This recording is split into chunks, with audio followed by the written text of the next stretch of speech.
To our next presenter. I'm going to turn it over now to Karin Hoffman, who's the CEO of Key Innovation Solutions and Project Director for Workforce Development at Space Florida. So I'll pass it off to Karin. Thank you so much.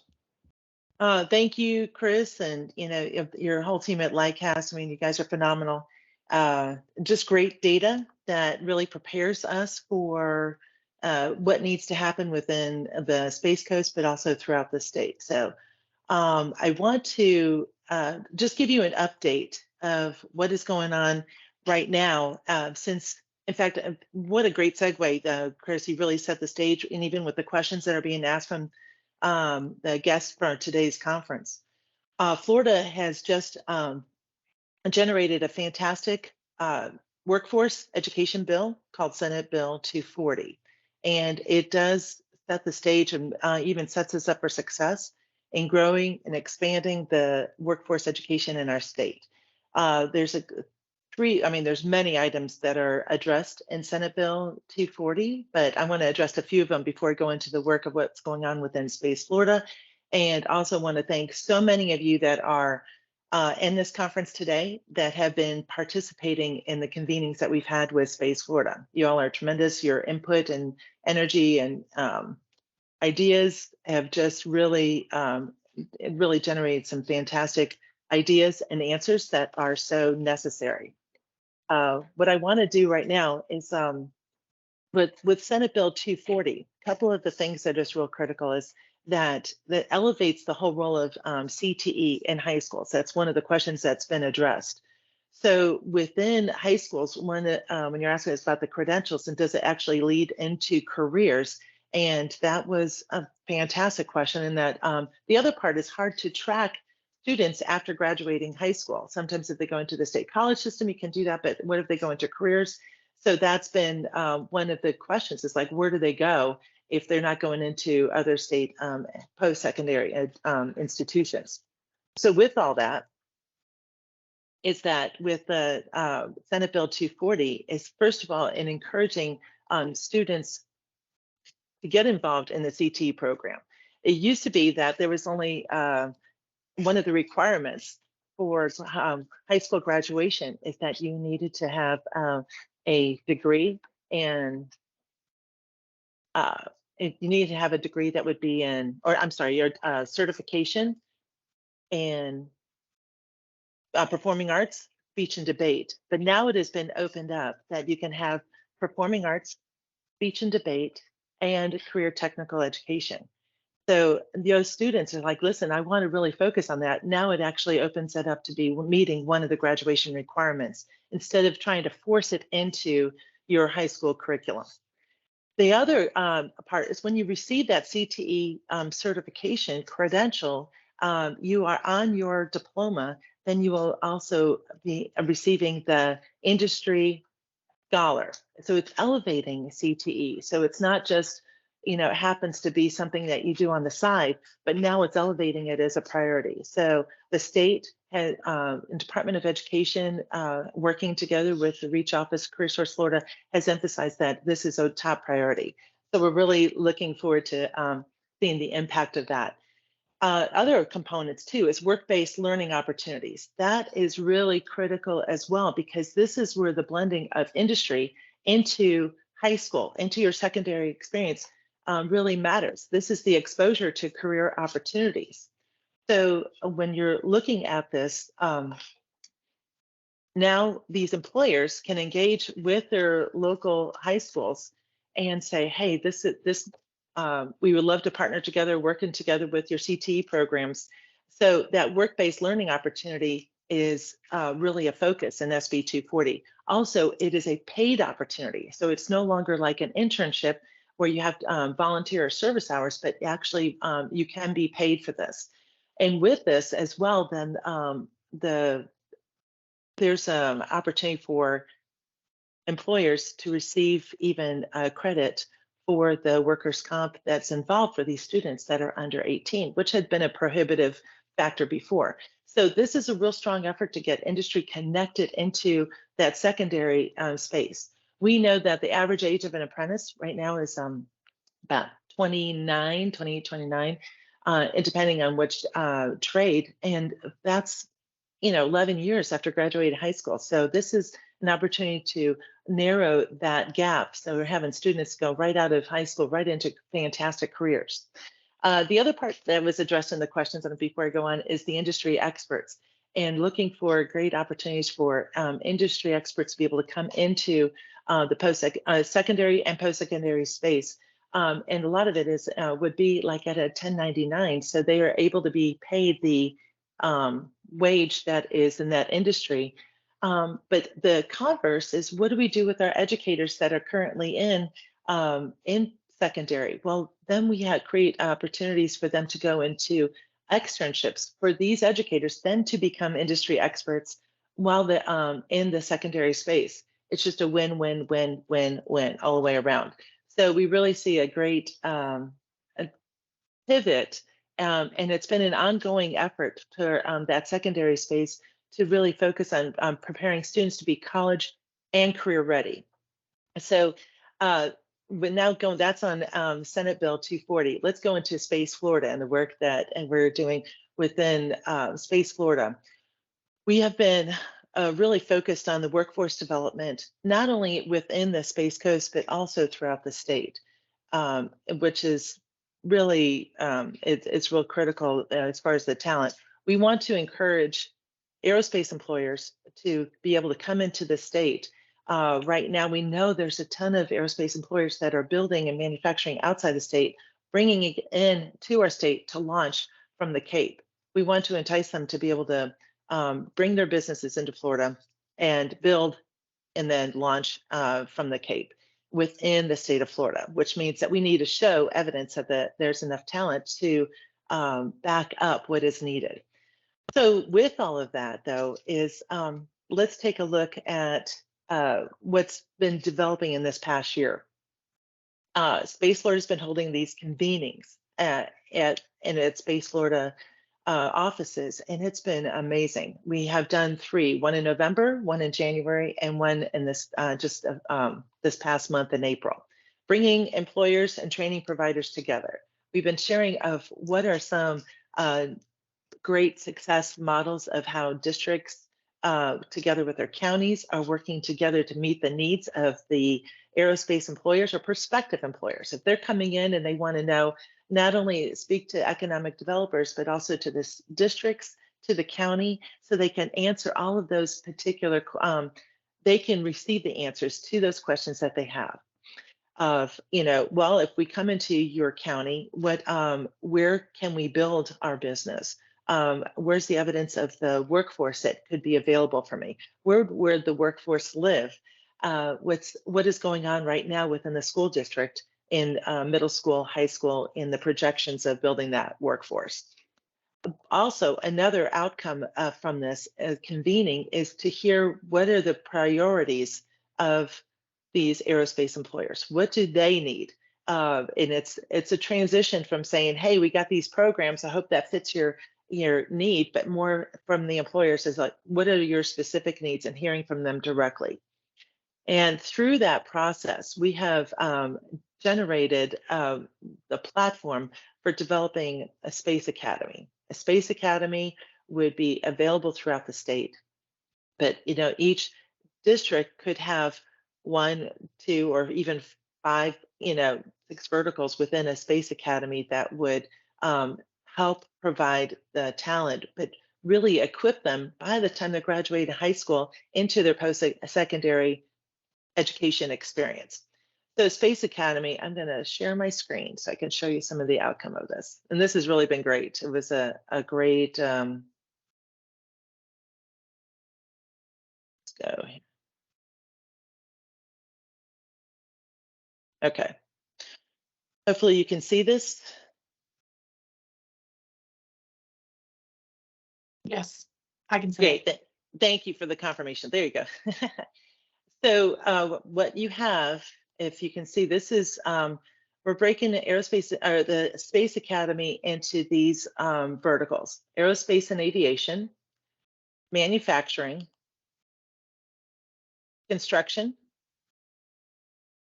cybersecurity and AI, and logistics. So through this was a great outcome from our last Workforce Strategies Conference. And this is the first iteration of this, but getting the credentials that they recognize as what the employers would like to see if they were able to get this within from high school. Post that first year is right away after high school, and then into their second year, AS degrees or credentials, and then fourth year BS degrees and credentials. And then there's some that are still unspecified. So you can see this is in the aerospace realm. Give you time to look through this. And then also into manufacturing. And you could, there's just, it was really phenomenal because this is, again, employers that are saying, these are the priorities to us. And where would they like them? They would, if someone was 1 year out of high school, they would love for them to be equipped with these particular skills. And then into construction. Construction is a huge demand, HVAC and plumbing, electrical. You have even with the welding, goes into some of those crossovers between these different verticals clearly. But it was just dynamic to see this. And then cybersecurity.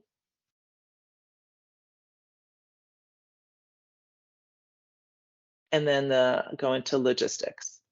Logistics matter significantly as well, as we want to make sure that our state is able to offer that. And how do we get items that have been built and then bring them over to the Cape to launch? So it's really been dynamic. Now what we'll do when we take this, hang on one second, take this information, what we're going to do is, I'm going to stop sharing here. Thank you. We'll take those skills, then we're going to go together with the Department of Education and outlining what can be earned within the high school time period, secondary space, and then even what can we even start to do to plant seeds and ideas for students in middle school and be able to go from there. This has been the biggest outcry of need from employers is they're poaching from each other, and because there's just not enough talent that they need. So they are just really crying for this to be placed as a priority.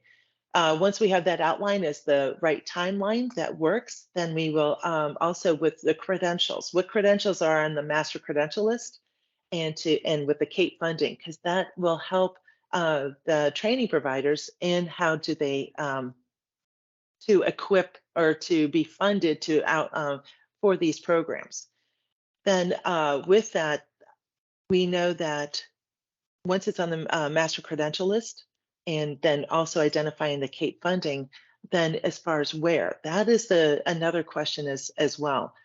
But in order to understand the best way to where we're going forward, we also have to understand where we're at. So through this, we've generated a talent heat map. And right now it's always in a form of iteration because the data continually changes. So we are getting ready in June to be able to update with more current data from all of our institutions that are offering certifications, credentials, skills, apprenticeships throughout the state. And we have it outlined where they're being offered and how many are being offered. So we're quantifying and qualifying it. And that helps shape and give a real picture of what's happening. We've also included STEM classes in high school because that's indicators of where there could be implementation of programs throughout in particular districts. With this, though, too, is we can see if there is programs that are closely aligned to what an employer would want. How can that program be pivoted to be exactly what they need or what they have in mind for their particular projects and their contracts? So we want to be able to share that. Well, I'm going to go into that. All right. I want to verify. Can you see this? Yeah. Can you see the space? Yes. The Space Florida. Good. Thank you. Talent heat map.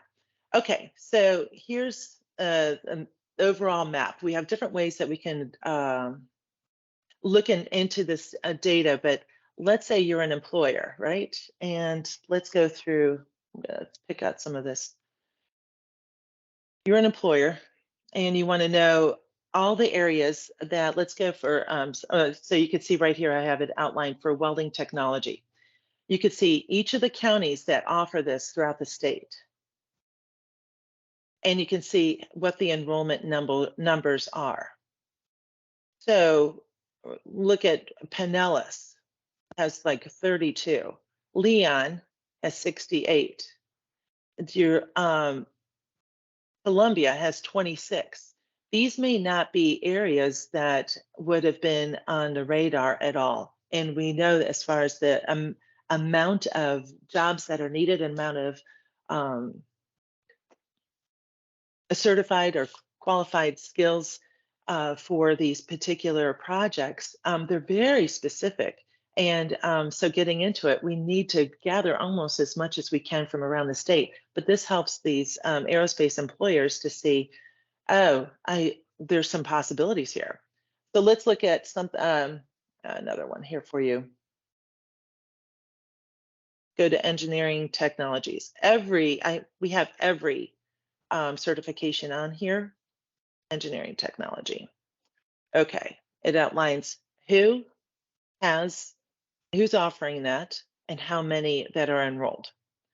The numbers do matter, like I said, and so we would be able to help bring in these prospective aerospace employers to come in and take a look and like, oh, all right, had not even known or considered. Look at Marion right here with 114 that are enrolled.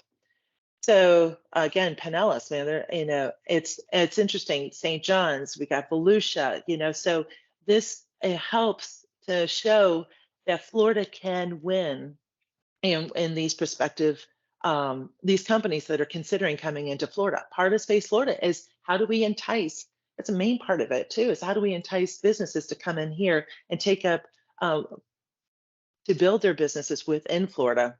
And we want to make sure we have the talent to show it. So this is part of that, so we can actually show the true picture of what's happening. Let's go to cybersecurity as we're covering all the different verticals here.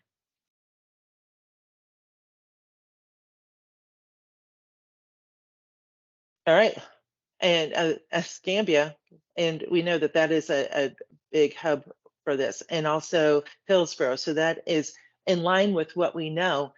And this is for the year prior. This does not include this past year. So those of you who are training providers within the Space Coast, do not panic, say my numbers are not reflective here. We will get those in June, but these are indicators and they're not, which is very helpful.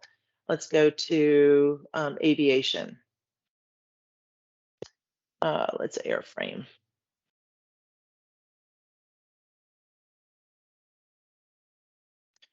Okay, and you can just see again where look at Miami-Dade, and that makes sense for the location there. But this is helpful in recruiting for aerospace. For aerospace employers to give a picture of what is happening, throughout. What we can do with this, we should, like I said, we could show all counties. Maybe if I want to look at a particular a county, and that shows this, or do I want to show all that are within a particular county, and it shows all of the offerings within Brevard. So it gives a full picture from this. The reason why we didn't want to limit it and we wanted to include everything is because you never know what are some of their particular needs. Even when you're talking about aerospace, agriculture is another component. So we never want to be the limiters of this, but we want to provide a buffet, a full buffet. I believe we're all the same. We want to know all of our options and let me choose, right? So if I'm an aerospace employer, let me choose, right? So anyways, I want to reflect that to you, and that concludes my part of it, and I'm open for questions now, and I'm going to turn it back.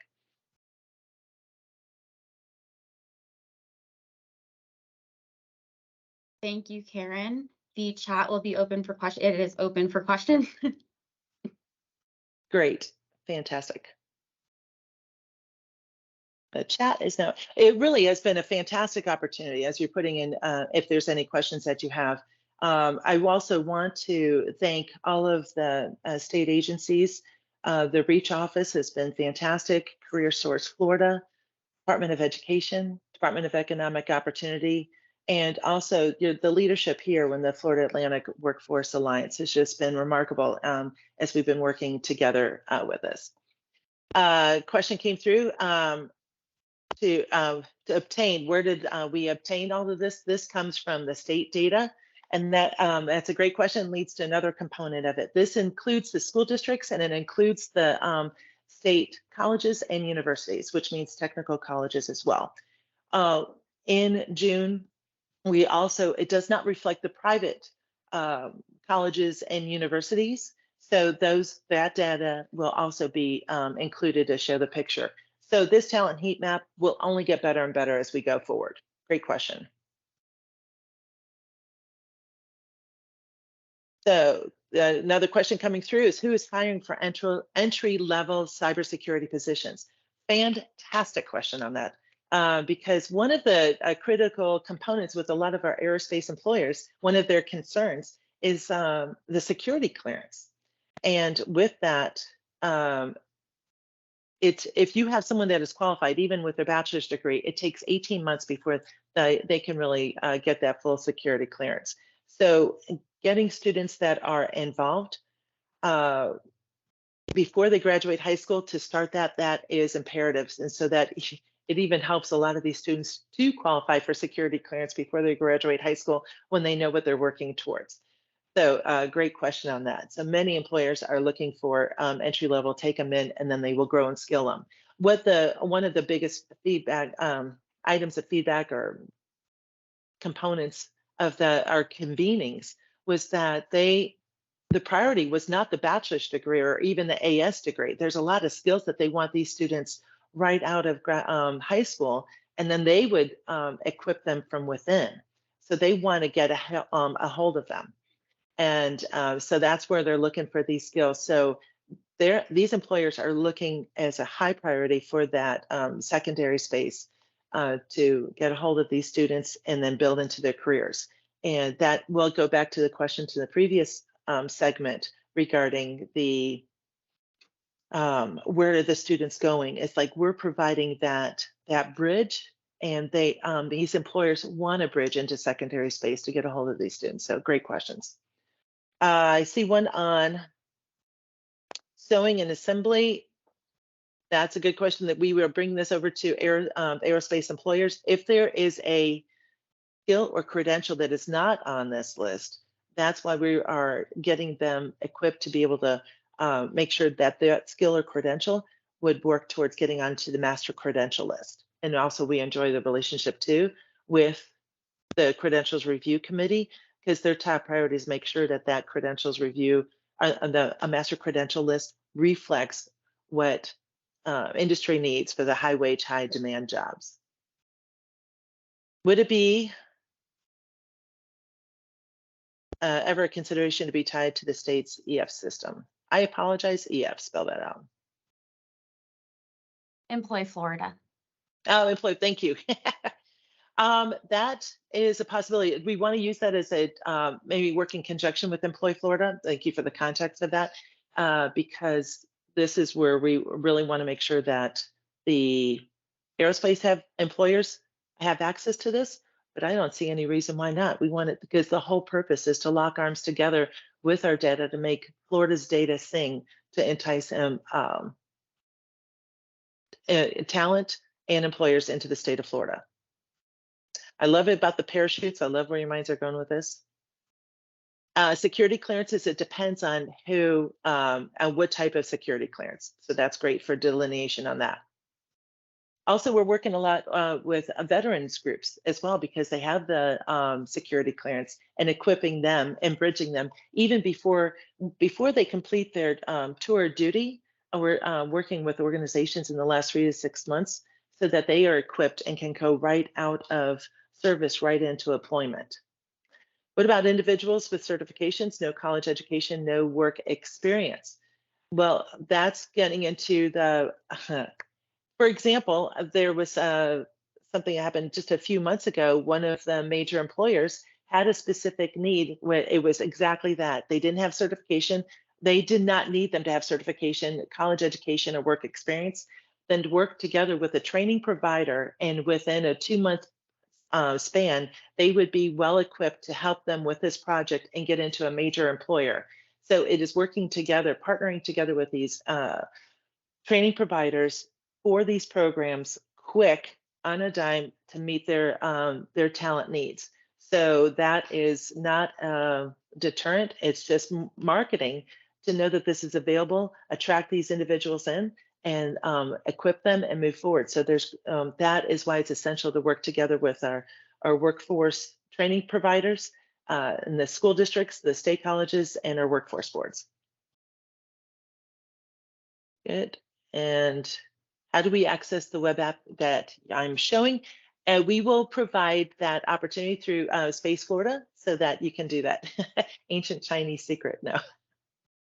And then if there's anything else that you have, let me know. I'm going to put it here in the chat. Oh, the chat's turned off. Can you turn it on real quick? And then I could put in my email address if anybody has any questions.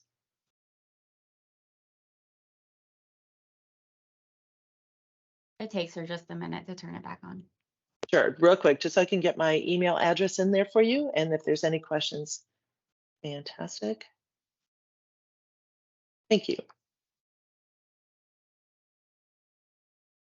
And like I said, it's just been a real pleasure working together with such a tremendous team that's Karin Hoffman. That everyone that we've come in contact has been willing to lock arms together and really want to make a difference in impacting the students' talent needs, the employers, but sharing ideas. It's a true collaborative nature, and kudos to the Florida Atlantic Workforce Alliance for doing such a phenomenal job. Thank you.